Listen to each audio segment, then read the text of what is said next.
ஒரு கட்சி ஜெயிச்சாலும் தோத்தாலும் அந்த கட்சியில இருக்கிறவன வேணா கொள்கையோட இருக்கிற குதிரைன்னு சொல்லலாம். இவனுங்க பாத்தீங்கன்னா பதவியும் பணத்தையும் ஊழல் பண்றதுக்கு அந்த ஆசை வெறியோட போறவன கழுதைன்னு சொல்லலாம். கழுதை பேரம்னு வேணா சொல்லாங்க. அது குதிரை பேரம்னு சொல்றதுயா. போன 5 வருஷம் எம்எல்ஏவே அந்த மரகதம் குமரவேலு மத்ததெல்லாம் இருந்தாங்களே, அப்ப திமுக ஆட்சி நடந்தது. அப்ப தொகுதி நலனுக்காக கட்சி மாறலையா? என்ன மானங்கெட்ட பொழப்பு.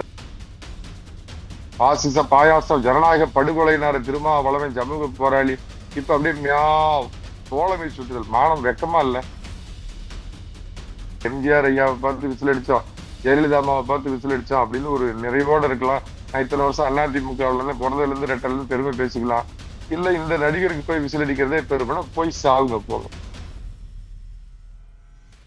இப்ப 2 3 நாளா குதிரை பேரம் அப்படின்னாங்க. நான் அதுல இருந்து மாறுபடுறேங்க. அதாவது ஒரு கட்சி ஜெயிச்சாலும் தோத்தாலும் அந்த கட்சியில இருக்கிறவன வேணா கொள்கையோட இருக்கிற குதிரைன்னு சொல்லலாம்.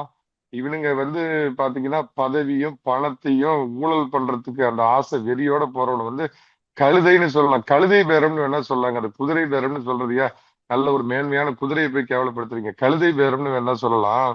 அதாவது முதல்ல பாத்தீங்கன்னா முதல் துரோகமே பொதுச் செயலாளர் முடிவு பண்ணி தாவேக்காவுக்கு எதிராக ஓட்டு போடுங்க அப்படின்னு சொன்னது மீறி போய் அங்க விஜய் அதெல்லாம் கொடுப்பார் இதெல்லாம் கொடுப்பாருன்னு டீலிங் பேசிக்கிட்டு இவனுங்களா நம்பிக்கையில் அந்த ஓட்டு போட்ட மையில் ஈரம் காய்வதற்குள் அப்படின்னு சொல்லுவாங்களா, அந்த மாதிரி அங்க போய் நின்னானுங்க.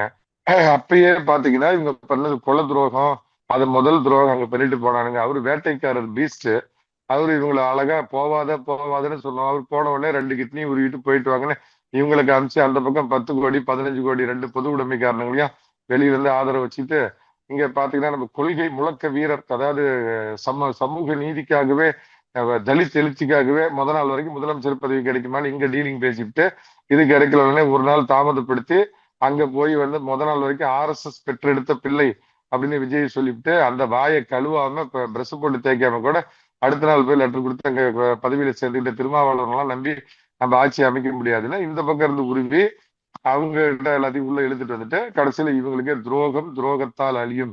இந்த என்ன ஆயுதத்தை நீ எடுக்கிறாயே அதே ஆயுதத்தால் நீ வீழ்த்தப்படுவாங்கிற மாதிரி அங்க போனானுங்க. அதே துரோகத்தை விஜய் இன்னைக்கு பீஸ்ட் இவங்களை கிழிச்சு எரிஞ்சுட்டு அதுல இருக்கிற வெளியே தெரியாத 3ஆம் நிலை 4ஆம் தர ஆளுகளை பிடிச்சி இழுத்து இதுங்கெல்லாம் போய் சொல்லுதுங்க, நான் ஜோரம் போறதுக்கு காரணம் தொகுதிக்கு நாங்க நல்லது பண்றோம் அப்படின்னு.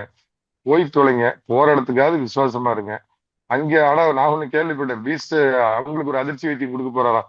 அத என்ன அப்படின்னு கேட்டீங்கன்னா, வந்தீங்கன்னா ரிசைன் பண்ணிட்டு என் கட்சியில சேருங்க, ஆனா நான் யாருக்கும் சீட்டு கொடுக்க மாட்டேன், ஏதாவது வாரிய தலைவர் கட்சியில ஏதாவது பொறுப்பு தரேன், சேர்ந்ததுக்கு அப்புறம் தான் அதை சொன்னாங்களா. அதனால திக்பிரமை பிடிச்ச மாதிரி இருக்கிறாங்க. அந்த மைக்கு பிடிச்சி ஒரு அம்மா பேசுறாங்க மரகதம் குமரவேல்ல, அதெல்லாம் ஒரு ஒரு கொல துரோகி. அம்மா காலத்துல இருந்து MP 2 தடவை MLA எடப்பாடி பழனிசாமி உனக்காக எவ்வளவு கஷ்டப்பட்டு மைக் போட்டுட்டு அங்க கத்தினார் ஒண்ணலாம் பக்கத்து வீட்டுக்காரங்களுக்கு யாருன்னு தெரியுமா? இதெல்லாம் தான் தம்பி வயிற்று பிழப்பு, மானங்கெட்ட பிழப்பு. வைகோ சொல்ல மாதிரி இதற்கு ஆதி காலத்திலிருந்து இருந்த அந்த தொழிலை பண்ண போலாம். அந்த மாதிரி போறீங்க நீங்க எல்லாம், புற்றீசல் மாதிரி போறீங்க. இல்ல சார், தொகுதி மக்களுக்கோட நலனை கருத்தில் கருதி அப்படின்னு சொல்றாங்களா சார்? யாரா இருந்தாலும் தொகுதி மக்கள் கேட்டுதான் அவங்க ரிசைன் பண்ணாங்களா சார்? இப்ப திமுகவில் இருக்கிறானுங்களா அவனுங்க எல்லாம் தொகுதி மக்கள் துரோகம் அவங்களுக்கு எல்லாம் பண்ண மாட்டாங்களா? அந்த தொகுதியிலே தாவேக்கா வேட்பாளர் ஒருத்தனா இல்ல, அவனை வேண்டாம் தானே உனக்கு ஓட்டு போட்டிருக்கிறாங்க. அப்புறம் என்ன தொகுதி மக்கள் போய் கிழிச்சாங்க? இப்ப போன 5 வருஷம் எம்எல்ஏவே அந்த மரகதம் குமரவேலு மத்ததெல்லாம் இருந்தாங்களே, அப்ப திமுக ஆட்சி நடந்தது. அப்ப தொகுதி நலனுக்காக கட்சி மாறலையா? என்ன மானங்கெட்ட பொழப்பு. அதுலதான் முழுக்க நினைஞ்சதுக்கு அப்புறம் முக்காடு இருக்கு. வயிற்று பொழப்புக்கு போற, அரசியல் பொழப்புக்கு போற, அதிகாரம் வேணும், பணம் வேணும், உண்டு கொழுக்கணும், ஊழல் பணத்துல நல்லா ஊதாரியா வாழணும். அதுக்கு எதுக்கு உனக்கு ஓட்டு போட்ட மக்கள் மறுபடியும் நின்னாங்கன்னா டெபாசிட் போயிடும். அதனாலதான் நம்ம பீஸ்ட் தெளிவா தெரிஞ்சுக்கிட்டு உங்களுக்கு சீட்டு கொடுக்க மாட்டேன் அப்படின்னு இருக்கிறாங்க. தமிழக அரசியல் களத்துக்கு இது புதுசு தம்பி. அதை நான் சொல்ல மாட்டேன். அவர் அரசியல்ல ஒண்ணும் அவர் ஒன்றும் தூய சக்தி எல்லாம் கிடையாது. யாரா இருந்தாலும் அதாவது இந்த வாடகைக்கு வாயை விட்டுட்டு தெரியுமா திருமாவளவன் சொன்னாரு.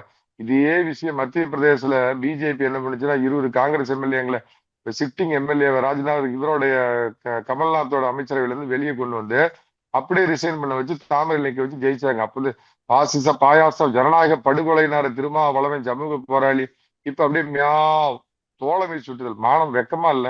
இந்த பொழப்பு தேவையா தெரியுமா? கெட்டு போவதற்கு கிளவியாவது வரை காத்திருப்பானேன்னு பழகருப்பியா சொன்ன மாதிரி இந்த பொழப்பு முன்னாடியே படிச்சுன்னா நல்லா சின்ன வயசுலயே வசதி இருக்கிறதோட நல்ல வாய்ப்பா வாழ்ந்துருக்கலாமே. அதனால சோரம் போறதுக்கு ஆளுக்கு ஒரு காரணம் சொல்றாங்க. மக்கள் இதெல்லாம் புரிஞ்சுக்குவாங்க. ஒரு 5 வருஷமாவது குறைஞ்சபட்ச அரசியல் அரங்கில் அனுபவம் இருந்திருக்கணும்.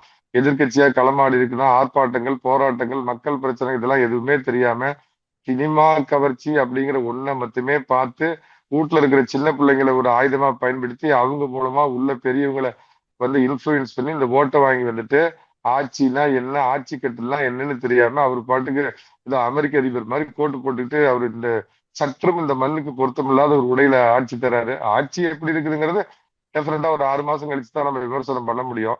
அவரை நம்பி போறாங்க. ஒண்ணு தெரிஞ்சுக்குங்க, அதிமுகவுல இருந்து போகணும்னு நினைக்கிறவங்களுக்கு நான் எனக்கு அறிஞ்ச ஒரு இன்சைட் இன்ஃபர்மேஷன் சொல்றேன். உங்களை அழகா பயன்படுத்தி உள்ள கூப்பிட்டுக்குவாங்க. எந்த அங்கீகாரமும் உங்களுக்கு கொடுக்க மாட்டாங்க. ஏன்னா அங்கேயே என்ன ஓடுது அப்படின்னா, மன்றத்துல இருக்கிறவனை தவிர வெளியில இருந்து வந்த அந்நியனுக்கு நம்ம எதுவும் பொருள், அதாவது பொருள் கொடுக்கலாம், பதவி கொடுக்க கூடாது, பொறுப்பு கொடுக்க கூடாது அப்படின்னு அங்க ஓடிட்டு இருக்குது. அதனால விட்டில் பூச்சிகளா சினிமா கவர்ச்சியை நம்பி விஜய் பக்கம் போனா எனக்கு வயிற்று பொழப்பு, நாளைக்கு உள்ளாட்சியில பொழப்ப ஓட்டிக்கலாம்னு நினைச்சு போனீங்கன்னா போங்க. அங்க போய் 10ஓட 11 அத்தோட இதுன்னு போய் ஏதோ ஒரு அதுலயாவது ஒரு குறைஞ்சபட்ச மரியாதை, எம்ஜிஆர் ஐயாவை பார்த்து விசில் அடிச்சோம், ஜெயலலிதா அம்மாவை பார்த்து விசில் அடிச்சோம் அப்படின்னு ஒரு நிறைவோட இருக்கலாம். நான் இத்தனை வருஷம் அதிமுகவுல இருந்து பிறந்ததுல இருந்து ரெட்டல இருந்து பெருமை பேசிக்கலாம். இல்ல இந்த நடிகருக்கு போய் விசில் அடிக்கிறதே பெருமைனா போய் சாவுங்க போங்க.